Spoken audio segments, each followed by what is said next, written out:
Well, welcome to everybody to this webinar. I appreciate you guys taking the effort. Thanks for joining us from your homes or your offices or wherever you guys are in this socially distant time. We're going to be spending about 30 minutes today, we hope, talking about executive orders here in Michigan especially, but also with some discussion about multi-state considerations. So as you all know, this is a very timely topic. A week ago, there were 9 states that had shelter-in-place executive orders in place, and now we're up to 30 states plus the District of Columbia with these executive orders. So this is something that all of us are grappling with. It's a very fluid situation, and that we're all dealing with in real time. Fortunately, we have some very accomplished folks to discuss this with us today and give us some insight. I've got, if I can just have the panelists introduce themselves, and maybe start with you, Amy, if you can just introduce yourself quickly for the audience. Sure. Good morning, everyone who's listening in. I'm Amy Murphy. I'm a litigator at Miller Johnson. And good morning. This is Jim Peterson. I'm also a litigator at Miller Johnson. And I'm rounding up the panel today, Steve Van Stemport, also at Miller Johnson. We're all in the litigation section here. And we've been dealing with Michigan's executive order for the last week or so, and then also with issues arising in various other states, in particular with companies that operate in multiple states. So we have some familiarity with the issues that are arising and that clients have to think through. So we're going to just touch on some of that today. As far as our agenda today, we just have a quick overview here slide. We're going to talk about Michigan's executive order, talk a little bit about some multi-state issues, and then potentially get to some enforcement issues right at the end. If we don't get to your questions, obviously, please follow up with all of us or any of us, and we'll try to get you guys answers as soon as we can, get those questions to the right person. But for now, I think maybe we should talk about Michigan's executive order, since that's the one that affects where we all live. And Amy, do you have can you just give us some, I know there are some deadlines that are coming up today, I think, and if you could just discuss those a little bit, that'd be helpful. Absolutely. So today is the day under Michigan's Executive Order 2020-21. Written designations of certain types of employees and suppliers have to be made, so they have to be in writing by 11:59 p.m. today. So going forward tomorrow, your designations need to be in writing, and I'll talk a little bit.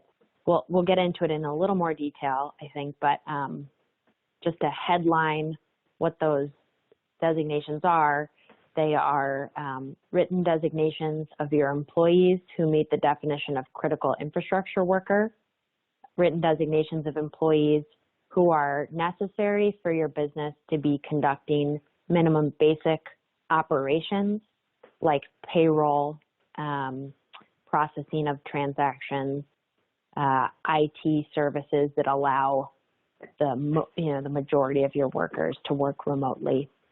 And then the third set of written designations are designations of your critical suppliers. These are the suppliers in your supply chain who need to keep running so that your business can fulfill its critical infrastructure work.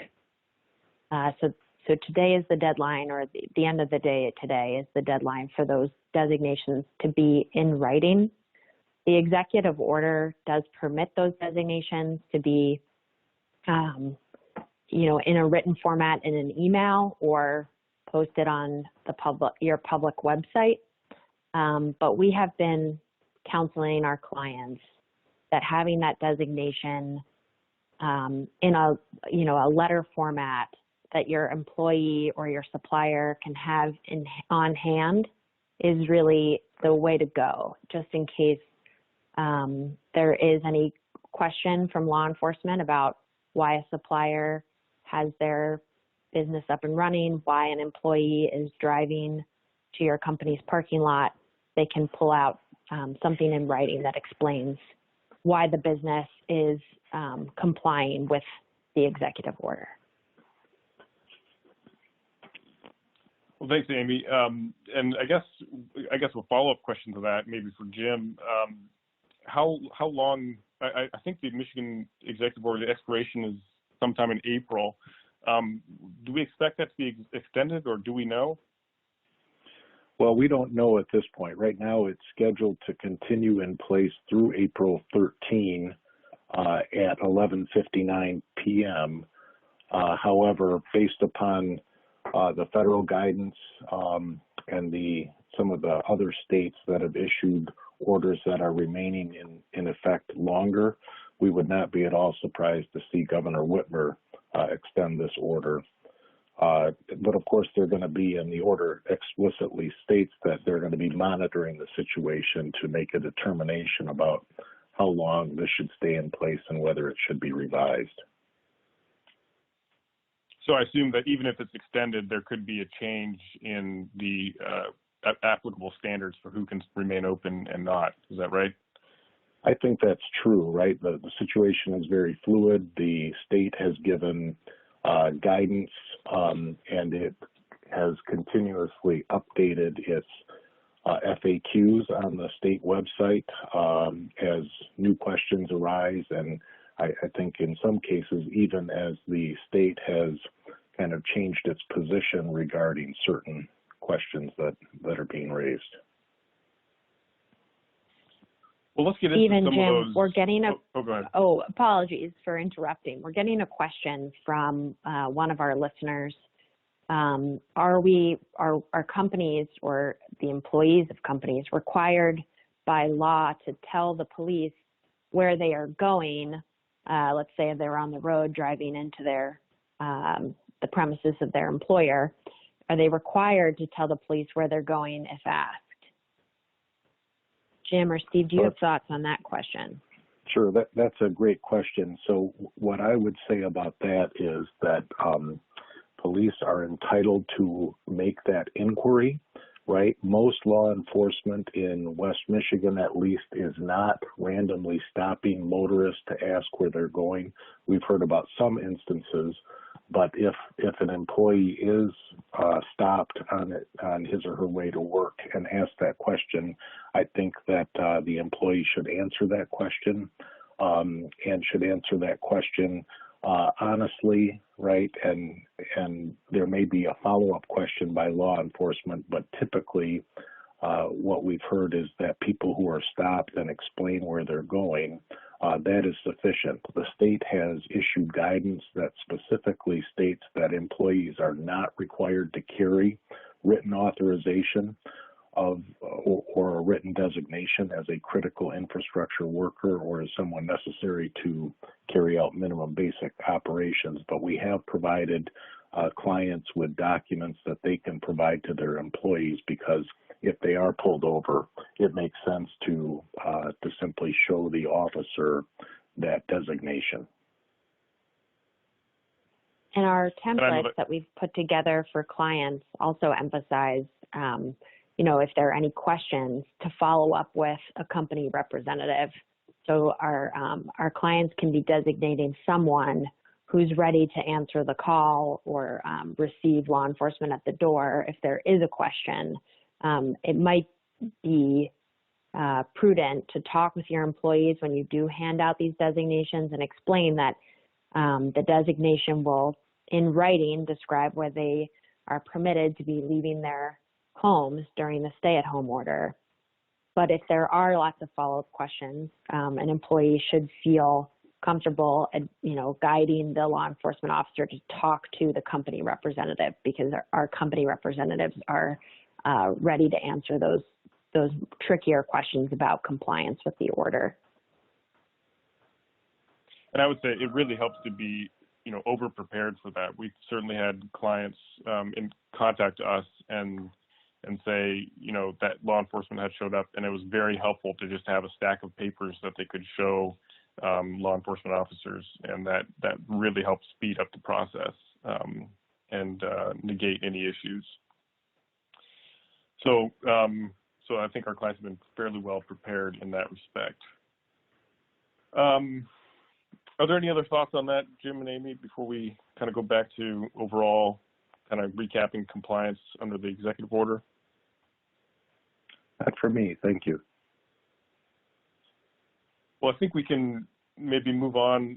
So let's just do a quick recap of what's going on under the executive order. Amy, you talked a little bit about, there are different designations you can make for workers that you're still allowed to have come to work physically. And the first of those would be the folks who are designated as necessary for minimum business operations. Can you just talk a little bit about that and some issues you've seen in that area? Sure. So,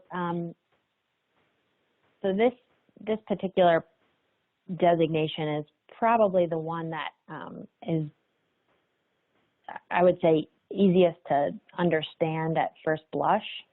So these are your workers who are necessary to conduct minimum basic operations of the business. Note that you don't have to be a critical infrastructure, or your company doesn't need to be in an industry that employs critical infrastructure workers for this particular part of the order to be applicable. So even if you're not employing critical infrastructure workers, you might have a storefront that, at that storefront you process transactions. You have some equipment that needs to be secured. So the idea of this minimum basic operations exception to the order is meant to get at those employees who are really needed for your business to continue during the stay-at-home order, even without any major operations going on. So the order contemplates certain types of work as the minimum basic operations of the business. That would include maintaining the value of your inventory or your equipment. So if your company manufactures parts and you've got a plant with lots of equipment on site, you might need to be doing certain basic operations to maintain the value of that equipment, maybe some preventative maintenance that needs to be going on, or security to ensure that that equipment remains safe. The order includes care for animals as minimum basic operations. So I think the order was probably contemplating zoos or certain other companies that have live animals when it included that provision. Security, ensuring security is a minimum basic operation. Processing of transactions, which includes payroll and employee benefits, but might include other types of transaction processing as well. That's minimum basic operations. And then another crucial one, given the state of play in all of our states, the encouragement that we work remotely, minimum basic operations also include your staff who are facilitating the ability of other workers to work remotely. So I think they're contemplating IT department staff who may need to be on site to ensure that others can be working from their homes. Those are all minimum basic operations of the business. You can make your written designations of those employees, and they can come to work if it's strictly necessary for them to be on site to do those operations. We haven't really had too many difficult questions in making designations of this kind.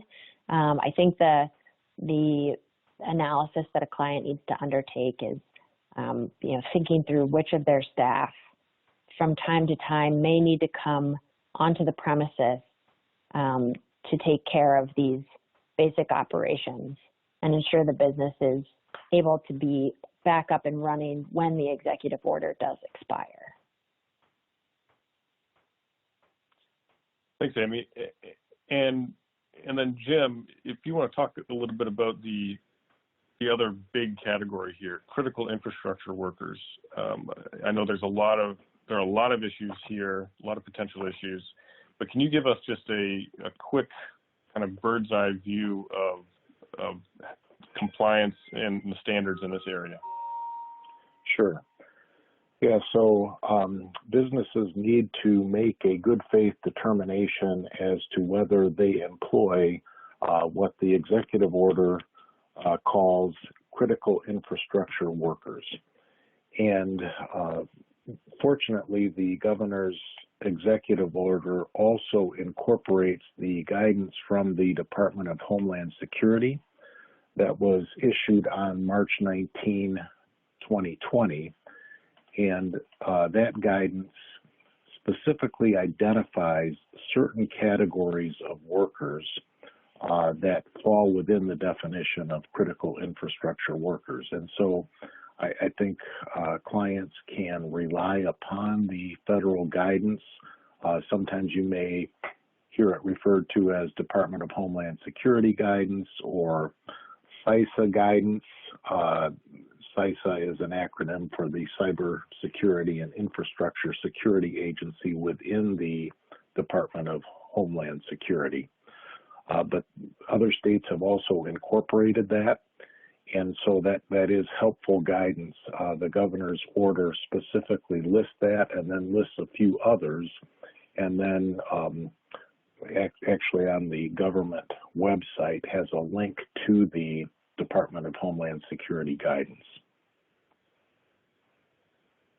So, and that covers, several different sectors, obviously food and agriculture. It also covers critical manufacturing. It covers the defense industrial base.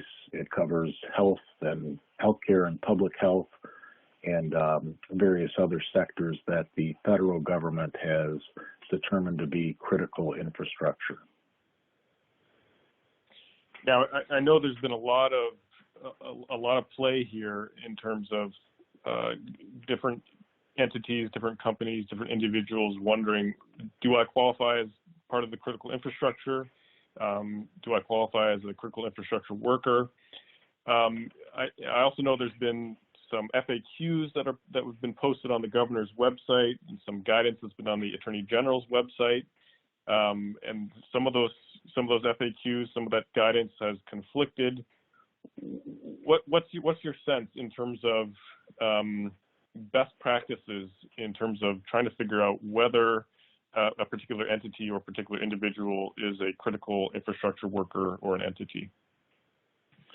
Sure. What I've been advising clients is that the Department of Homeland Security guidance, it really recognizes that companies are going to have to use their own judgment, and they're going to make decisions that have to balance continued operations of critical infrastructure with proper considerations for public safety and the health of their employees.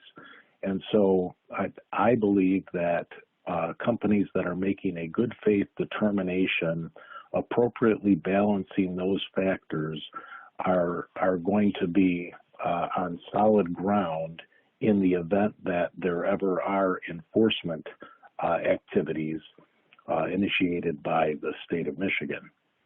And that's in part based upon the fact that the governor's executive order says that it is willful violations that will subject them to liability.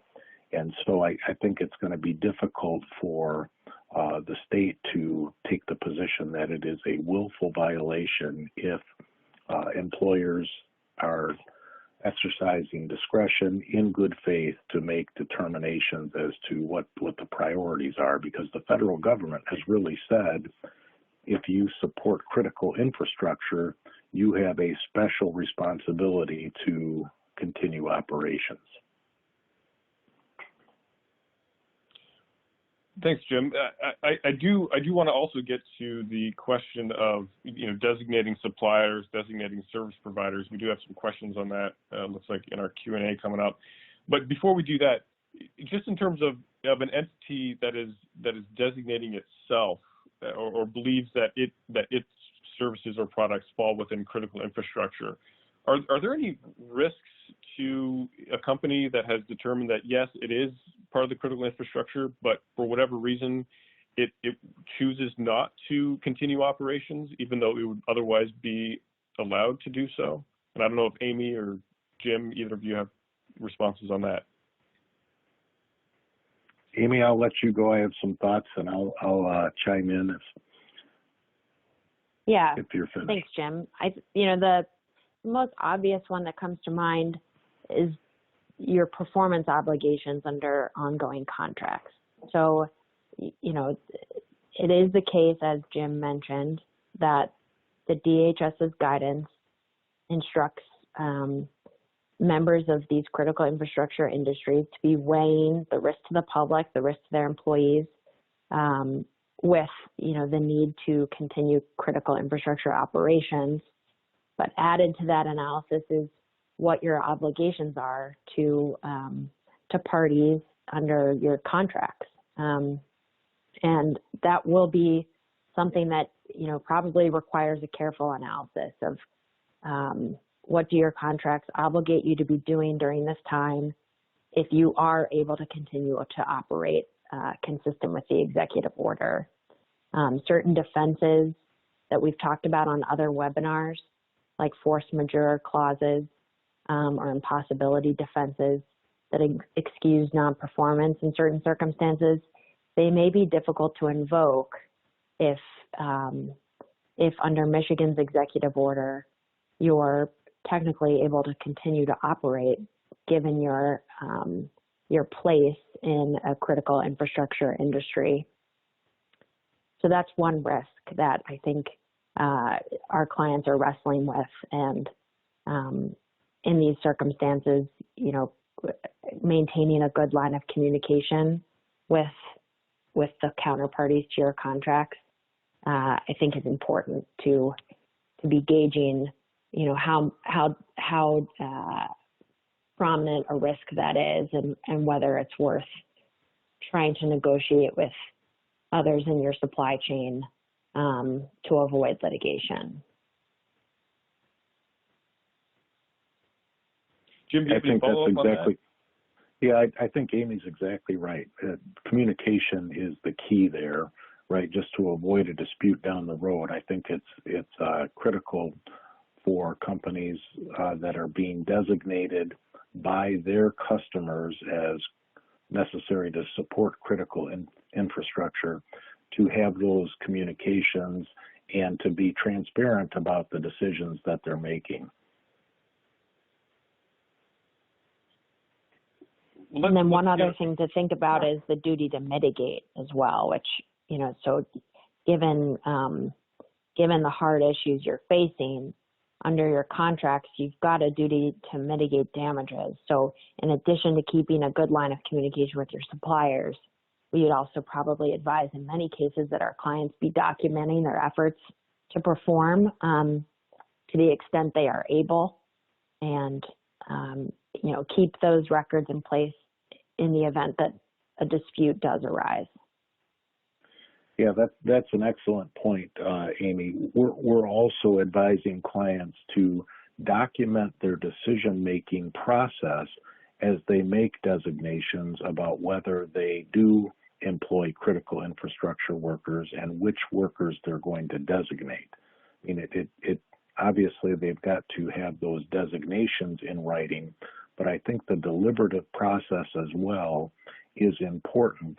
And so documenting how you're making decisions is going to be helpful to the extent that there are questions or disputes that come up later.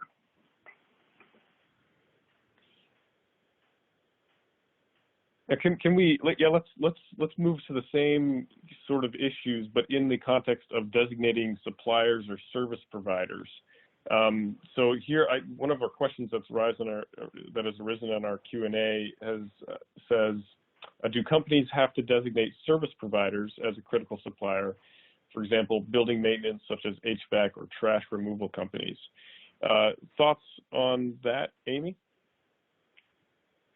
We've had this come up with some clients, and I have been advising them, yes, to make those designations. The HVAC maintenance, the cleaning service, these are the types of services that if nothing else, are probably minimum basic operations, or would fit within that category of minimum basic operations. I think law enforcement would agree with us that having a clean and sanitary workplace for whatever, perhaps slim population of workers are coming in, and maybe in some cases you've got a lot of workers coming in. So maintaining those services is crucial in a time when we're trying to reduce the risk of transmission of COVID-19. So yes, I would say designate those suppliers or service providers. Do you agree, Jim? I do agree that it's helpful to designate. I would say that often for HVAC companies in particular, right, it is not necessary for them to have received a designation in order to make the good faith determination that they employ critical infrastructure workers. In fact, they are referenced in the federal guidance, the Department of Homeland Security guidance, and they're also referenced on, I believe, on the state's FAQ website as critical infrastructure workers. But certainly a designation from a customer or a client is helpful in the event questions come up later. So here's my follow-up question. What if I'm an entity, or if I'm a company that does not fall itself within critical infrastructure, but I've been designated as a necessary supplier to some entity that is part of the critical infrastructure? So, for example, let's say I'm a construction firm and I've got a whole bunch of different projects, and one of my projects I'm helping with a hospital, healthcare facility construction. So that would be in critical infrastructure. What do I need to do? Am I critical infrastructure with respect to everything? Can I designate all my workers? Do my designations have to be limited to that particular project that is assisting critical infrastructure? What are the guidance that you can give me there?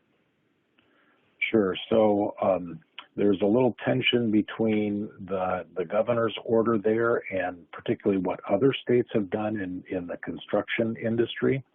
But even the state of Michigan recognizes that some construction is necessary to support critical infrastructure. And so if the project is one that is critical infrastructure, they can designate their suppliers as necessary to support those operations.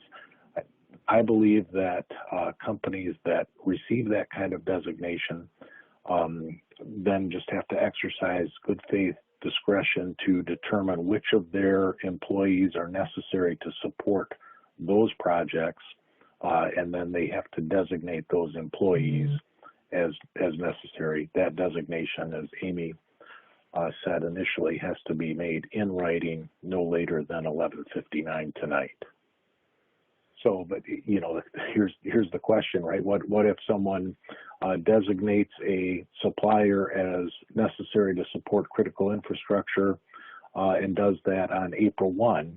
Obviously, you can't comply with the March 31 deadline then. But I would just say then, as soon as practical, you have to make your designations of employees in writing. And I assume that same practice would occur, projects are going to come up. And so when there's a new project that occurs, say a medical facility, starts a project, then those designations can be made after the fact, right? As soon as the project occurred. I would assume that would be the way we would approach that. Yes, that's correct. I mean, obviously the order has not anticipated that. It doesn't address it explicitly, but I think as long as those designations are made on a timely basis, that there will not be any issues with enforcement. Now, Amy, do you want to add anything to that, or we can also move on to some of the other kind of out-of-state or locality executive orders, but I don't want to deprive you of being able to jump in on that critical infrastructure piece as well. Well, I was actually going to bounce an idea off of you, Steve. I think you've been looking at this particular issue carefully, and I'm curious what your advice has been to clients when they are trying to, let's say they've got that designation that they're they're a supplier to critical infrastructure. And then they're looking at, okay, which of our staff are on that particular project, let's say a hospital construction project, and which of their staff are not. What kinds of issues are you running into with clients in designating the workers who are necessary, and how broad can those designations be? Well, so my advice, and it's different for every particular company, right? Because each individual project is going to require different sorts of human capital in order to accomplish, depending on the project, depending on the company.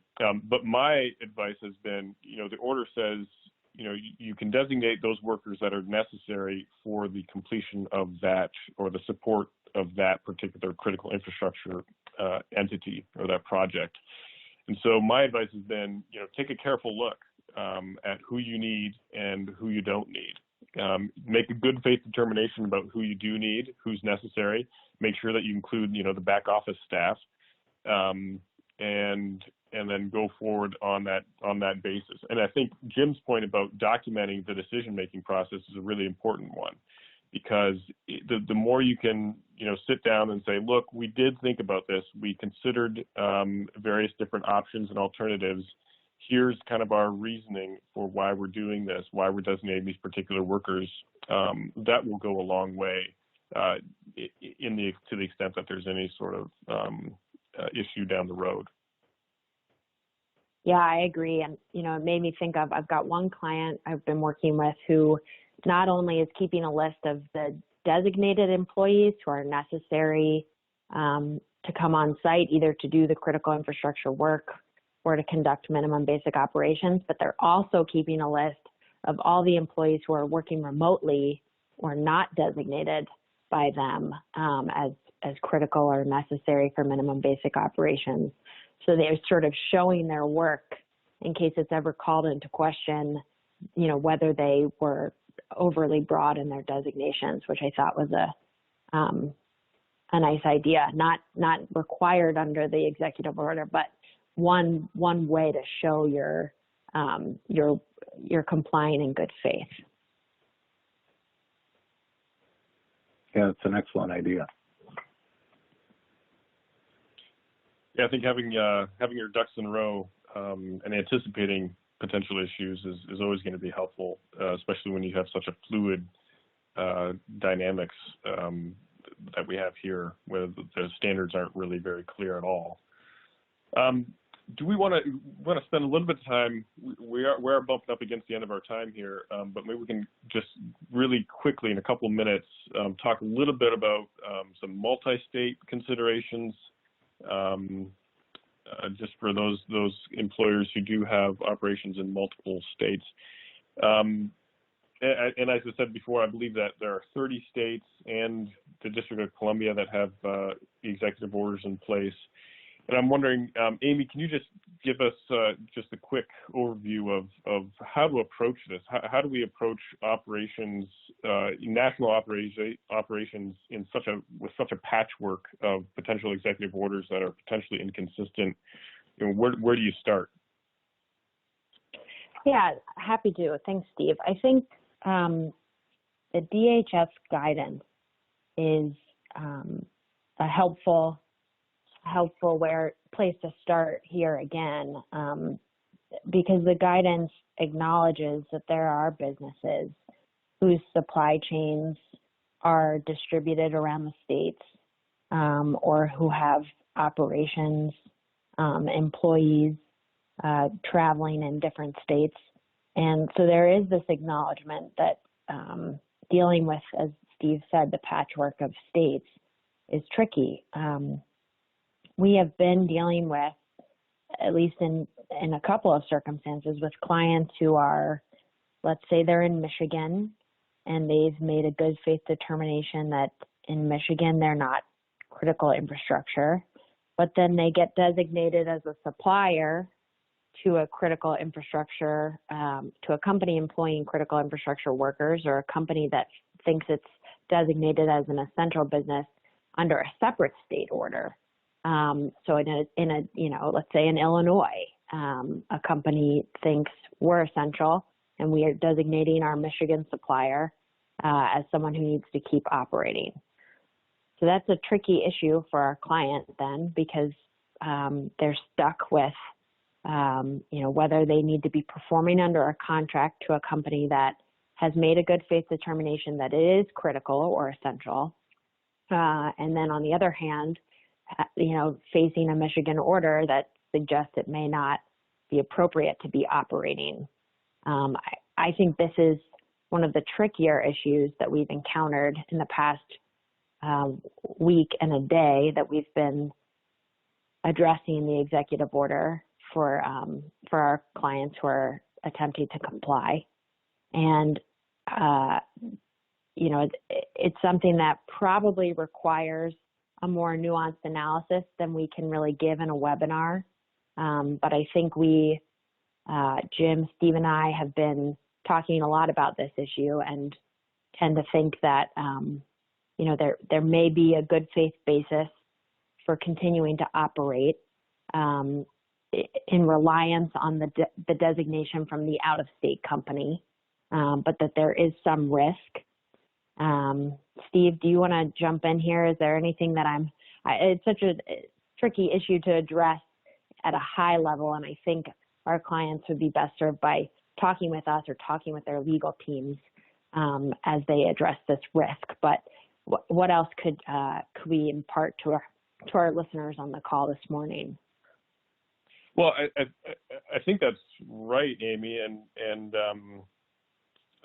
we're getting Q&As, popping up about that very question, and I think that's a really tough question, because ordinarily we don't have this patchwork system of executive orders that are potentially inconsistent with each other, and that also disrupt the global, the national supply chain, but also the global supply chain. And I think the place to start is we need to read the terms of the various executive orders.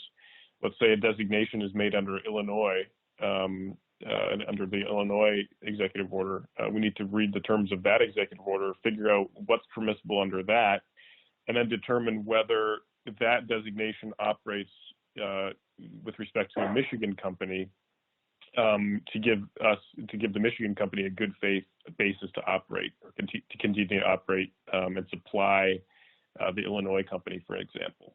But I agree with you, Amy, and Jim, please chime in. This is a very, very sticky issue that those clients that are in that position will be very likely need to talk, because there are risks on both ends here. But Jim, I don't know if you have any follow-up on that. Yeah, so I do think it really is going to be a fact-specific inquiry, right? But the federal guidance does say, and this is a quote, when government and businesses engage in discussions about critical infrastructure workers, they need to consider the implications of business operations beyond the jurisdiction where the asset or facility is located. Businesses can have sizable economic and societal impacts, as well as supply chain dependencies that are geographically distributed. So, the federal government recognizes that these have, that there are nationwide issues, and that companies are going to have to consider those as they make these determinations, which leads me to believe, right, that companies that engage in that analysis are not going to be successfully sanctioned in the event their actions are later called into question. But there are risks associated with that. I don't mean to minimize those, but it is something that at least the federal government recognizes that these considerations are necessary. Thanks, Jim. I think that's really good spot to end that discussion. I think most of these orders, as we've discussed, do incorporate or at least refer to the Department of Homeland Security guidance, and hopefully those sorts of provisions in there will carry the day, particularly with respect to these interstate, multi-state, international issues. do we maybe we can spend like 1 or 2 minutes just very briefly just talking about a little bit about enforcement. I know we have quite a few questions here. Just curious about kind of general trends, what's necessary. Can either of you speak to what we know just in terms of very high level, what we've seen out there, potential steps for employers to take to make sure that they're in good position to respond to any sort of inquiry from law enforcement? So I think law enforcement has issued some guidance through statements that spokespeople have made to news media, where in essence they're saying our first priority is going to be on education about the order and about gaining compliance with the terms of the order. It's not going to be focused on enforcement, issuing citations, or things like that. And so I think that's helpful for our clients to know, and it's helpful to understand that, really law enforcement is working with the governor's office, with the state of Michigan, and with companies to just try to educate them to make sure that there is appropriate compliance with the terms of the order, and they're not going to be overly aggressive for the most part in trying to enforce the order. If law enforcement does contact a company regarding its employment of people and questions whether they really are allowed to operate under the terms of the order, our clients who have received from us the appropriate designations or an opinion letter have been able to show that to law enforcement, and that has worked. Law enforcement has then said, we appreciate the information, and we haven't seen follow-up from that or pushback from law enforcement in that regard. We've encouraged clients, if they are questioned about that, to have to contact us, and we're happy to talk with the law enforcement official that has raised a question.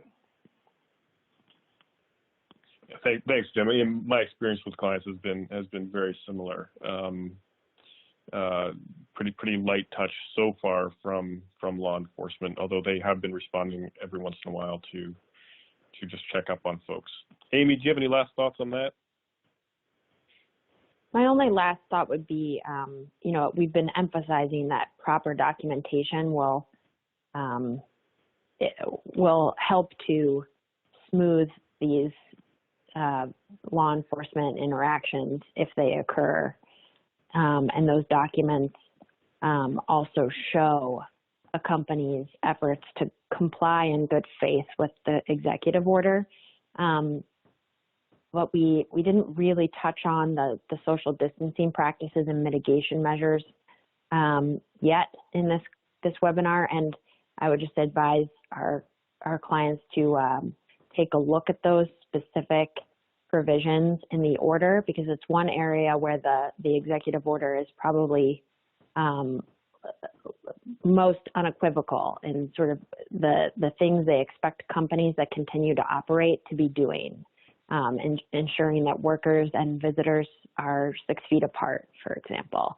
And to the extent those measures are things that can be spotted out in public, be mindful of that. So if you've got a line of customers at the door, do what you can to try to ensure that people stay 6 feet apart, because that would be one of the easier,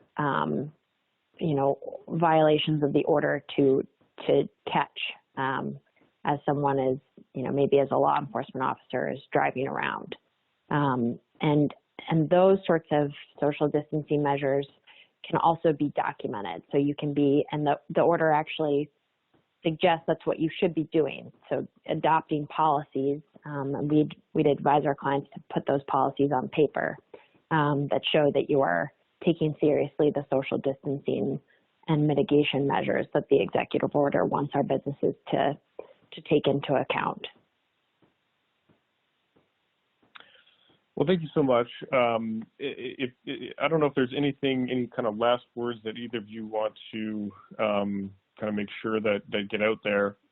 We are kind of over time, but I don't want to deprive you of that opportunity. Jim or Amy, do you have any last thoughts on any of this?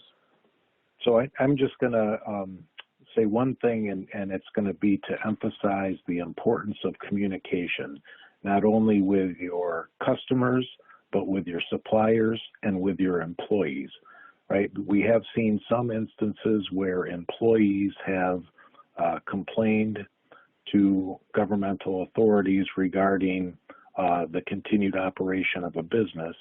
And I would say the way to minimize those complaints is to communicate directly with your employees about why you've concluded that you are a business that employs critical infrastructure workers, why you believe you're entitled to operate under the executive orders, and the importance of those employees in supporting the operations. I think that will minimize any employee complaints.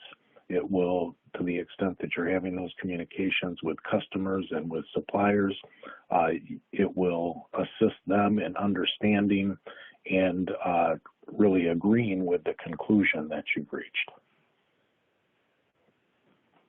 I couldn't agree more, Jim. And I think that's a good place to emphasize for our clients as we wrap this up.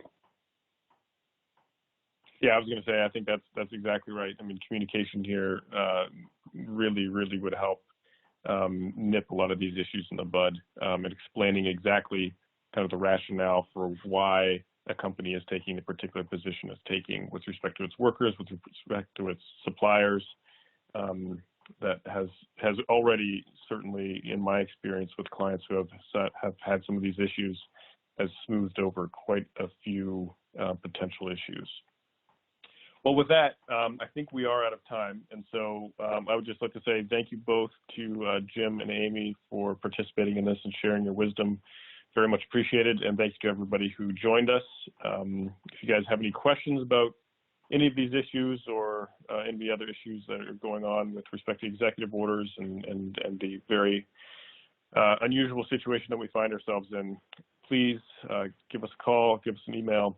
We are here to help, and we're happy to do so. So thank you again, and we'll see you next time. All right. Thank you, Steve. Thanks, everyone. Thanks, Amy. Thanks, guys.